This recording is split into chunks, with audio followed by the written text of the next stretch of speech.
Obrigado, vereador Becker, me representou.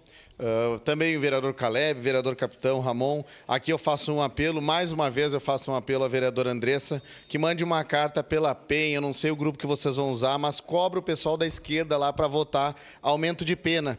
Olha pelas vidas das mulheres que estão morrendo, sendo estupradas, olha pela vida dessas pessoas, mandem uma carta apoiando, sendo contrário à bancada da esquerda. Quando a direita faz besteira, eu já critiquei aqui muitas vezes, vou continuar criticando, mas uma votação tão expressiva, tão importante, a gente ser contrário, vereador Caleb, e aí não adianta a gente dizer que defende as mulheres. Primeiro, esse apelo que eu faço. Segundo, vereador Fantinel, alguns jovenzinhos também, ou a gurizada, como a Andressa chama, eu já comentei sobre esse caso aqui, vereador Fantinel.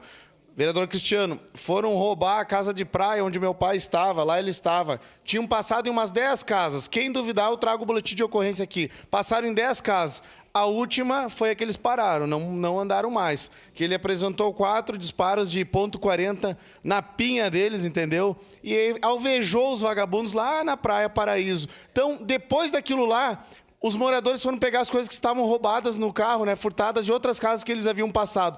Só que as outras 10 casas, vereador Fantinel, não tinham arma de fogo. A nossa tinha. Então, depois disso, as pessoas foram na delegacia agradecer. Parabéns, obrigado, consegui recuperar minha TV, meu cartão de crédito, meus pertences, por causa de uma pessoa que estava armada. Na hora, ele teve a arma né, devolvida para ele e as munições também. O artigo 25, legítima defesa, não tem problema algum, não revogaram. Então, todo mundo que possuir o direito de lutar contra um vagabundo, um criminoso, não tem problema se for com uma panela de pressão, não tem problema se for com um carro ou qualquer coisa que esteja à sua disposição. Porque lá está bem escrito, utilizar os meios necessários, né, e o uso da força do que tu tiver próximo de ti. Então, continue nisso. Aqui tem ovelhinhas que querem que a gente siga ovelhas e também tem os cães pastores, como o vereador Cristiano, ou como pessoas que não aturam esse tipo de vagabundagem. Muito obrigado.